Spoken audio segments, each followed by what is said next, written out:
very slowly, whereas in case of a low molecular weight compound, upon heating it will melt within a very narrow temperature range once its melting point is reached, whereas in case of polymers there is no immediate melting. Initially there is disentanglement upon heating. So, the polymer chains start to move slowly, and once they reach the glass transition temperature, the flow increases.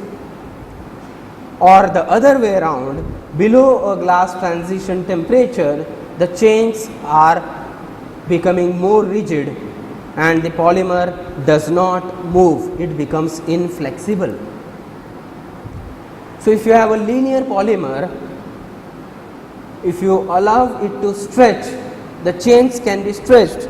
However, in this type of linear polymers, once you have stretched a linear polymer, it will not return to its original form. Whereas in case of a cross-linked polymer, upon stretching, the chains which stretch, or in other sense the cross links which are holding the polymer chain together, they will hold the polymer structure together. They may change their configuration to a smaller extent, but upon release of the stretch or the stress, the polymer returns to its original form. Now, how does one formulate or synthesize polymer? There are two major classes of polymer formation. One is addition polymerization, another is step growth polymerization. So, in case of addition polymerization, the name itself indicates that you carry out an addition reaction. So, the polymer here grows by sequential addition of monomers via a reactive site. It can have a linear growth along the monomer chain length. Here you can have very high molecular weight polymer at the end of a reaction, whereas in case of a step growth polymerization, you have monomers, they react to form small oligomers. So, obviously it is a stepwise process. You have to first of all form some small oligomers, low molecular weight compounds. These oligomers further combine or join together to form the bigger molecules, and these bigger oligomers then react to form the ultimate polymer, which is high molecular weight. Now, the major difference between these two types of synthesis is that in case of addition polymerization, the chain growth is linear, and more importantly, you can have a maximum molecular weight at very early stage of a reaction. Whereas in case of step growth polymerization, the chain growth can be exponential, it can be manifold, where moreover you can have molecular weight, maximum molecular weight, it can be obtained only at the later stages of the reaction. So, whereas in case of addition polymerization, at the early stages you have a high molecular weight polymerization, whereas in case of step growth polymerization, you have molecular weight at the later stage of a reaction. Excuse me for that. And then let us see how the addition polymerization take place. So, in case of addition polymerization, one of the important mechanisms is, or the reaction that is responsible for addition polymerization is free radical polymerization.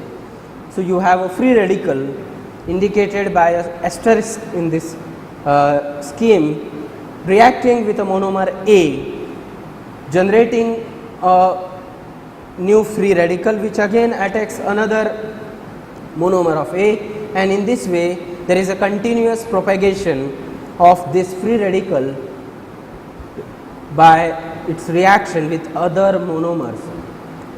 Now, this free radical can propagate for quite a longer duration. So, in order to have its termination, you have to react this free radical with another molecule, so that this free radical becomes stable and does not react further. Otherwise, the reaction will go on at a very exponential rate. So, the termination of this reaction is very important. In this type of addition reactions or addition polymerization, it is very difficult to control the rate of reaction. So, one of the important steps in this reaction is termination of the reaction. So, you have to terminate a reactive site. So, depending on the requirement, one can terminate a reactive site and obtain a polymer of desired molecular weight. So, if you want low molecular weight polymer, you can terminate the reaction in the initial stages. If you want to allow the polymerization to proceed further, and if you want to have higher molecular weight reactions polymers, you can continue with the reaction for longer durations. So, that is about the addition polymerization.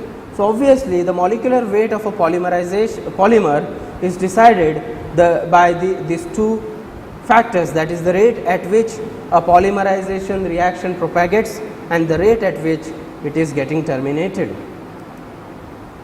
Now, there are different types of addition polymerization, namely anionic polymerization, radical polymerization and cationic polymerization.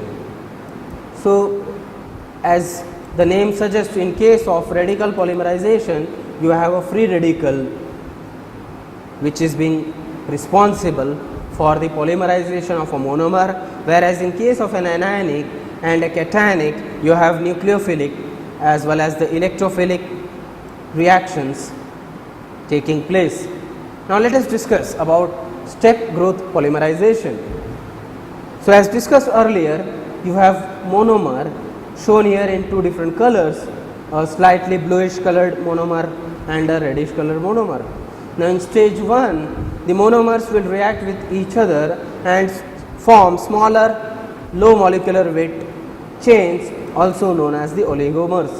Now, once these oligomers or the short chain polymers are formed or fragments are formed, they will further react with each other to form a slightly higher molecular weight polymer, and further this higher molecular weight fragments will combine together to form a high molecular weight polymer.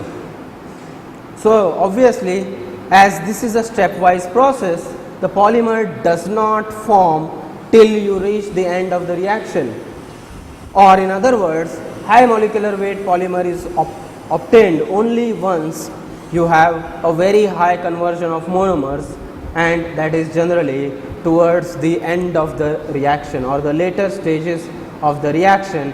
And obviously, if you look at this graph here, the polymer molecular weight is pretty much dependent on the percentage of this fraction conversion of these oligomers. Now, let us discuss some of the polymers individually. How is nylon 6,6 formed? You have, as discussed here, you have adipoyl chloride as the monomer, or you can also have adipic acid as a monomer, and it is reacted with 1,6-diaminohexane. In presence of sodium hydroxide, you have this amino linkage, and this resulting into a nylon 6,6. Now, this reaction takes place between the two monomers which do not react or do not mix readily. The reaction takes place at the phase boundary. So, in order to have an efficient reaction, you have to remove the layer of polymer that is formed, otherwise the reaction will not proceed. So, in order to have an efficient reaction, you have to continuously remove the polymer which is formed at the interface. So, you have an aqueous layer at the top and an organic layer at the bottom depending on the density. These two, if you can see here, there is a clear cut phase interface which is separating these two, and the nylon 66 as depicted here is formed at this interface. This has to be removed continuously so that you have more efficient reaction, and it is a very simple yet an efficient technique to form an important polymer, that is nylon 66. So that was about one of the important polymer, that is nylon 66. Now molecular weight of polymers is a very typical or a unique feature. As discussed earlier also, unlike small molecular weight compounds, polymers do not have low molecular weight or a fixed molecular weight. For example, a compound like benzoic acid or a compound like oxalic acid, or a low molecular weight compound, say oxalic acid, along with the water of crystallization, the molecular weight is known, 126 grams per mole. Whereas in case of polymers, you cannot have a fixed molecular weight. So in case of polymers, molecular weight is always mentioned in terms of average molecular weight. So it is very difficult to have or to claim, or one cannot claim that a molecular weight of a polymer is a fixed value. It is more or less an average value. So there are various methods to determine or evaluate the molecular weight of a polymer. One of the important techniques is size exclusion chromatography, or also known as the gel permeation chromatography, or GPC. Very simplest of the techniques or the physical properties which can be done in the laboratory. Viscosity. So how do you measure the molecular weight, or what are different types of molecular weight? One of the important types of molecular weight is known as a number average molecular weight. It is abbreviated, or the notation that is used is Mn, whereas you have a weight average molecular weight of a polymer, or MW or MW bar. You can also have a viscosity average molecular weight. So in case of a number average molecular weight, or Mn, the total weight of all chains divided by the number of chains is taken into consideration, whereas in case of weight average molecular weight, you have a weighted average of the polymer chains, whereas in case of viscosity average molecular weight, you have the average that is determined by the viscosity measurements. So obviously each and every method gives you different type of values for the molecular weight, but in general the viscosity average molecular weight is closer to the weight average molecular weight than the number average molecular weight. So you have a distribution of molecular weight, a typical bell-shaped distribution, and as you can see, on an average, the number average molecular weight is there in the center. So how do you calculate that, the number average molecular weight? Say for example, if you have a polymer sample where there are multiple chains, so there are 2 chains of 1 million Dalton, there are 5 chains of 700,000 Daltons, there are 10 chains of around 400,000 Dalton, there are 4 chains of around 100,000 Daltons, and 2 chains of 50,000 Dalton. So if you want to arrive at the average weight, obviously you have to multiply the number of chains into the weight of each molecular weight of each chain. So the weight for the 2 chains having 1 million Dalton weight would be 2 million Dalton. So the average that you have is 10 million Dalton. 10 million Dalton is the average weight, that is also known as the true average weight. This 10 million Dalton, if you divide by the total number of polymer chain, which if you calculate out from the left hand side comes out to be 23 in this case. The molecular weight, or in real sense the number average molecular weight, comes out to be 4,35,000 Daltons. Whereas in case of weight average molecular weight, you have to take a weighted average. So here the average molecular weight of the most abundant polymer fraction by weight matters a lot. In this case, the polymer molecular weight, or the fraction polymer chain having 1 million Dalton molecular weight, contributes maximum to the resulting polymer molecular weight, and obviously you have 6,09,500 as the molecular weight that you arrive from the weight average molecular weight. So they are different from each other. Now let us discuss polymer microstructure. There are different types of microstructures which can result by the reactions that take place in case of a polymer. Let us take a simple example of a polyolefin. If a polyolefin has a asymmetric carbon or a chiral carbon, there will be, if there are multiple asymmetric carbons, there will be many stereocenters on each carbon.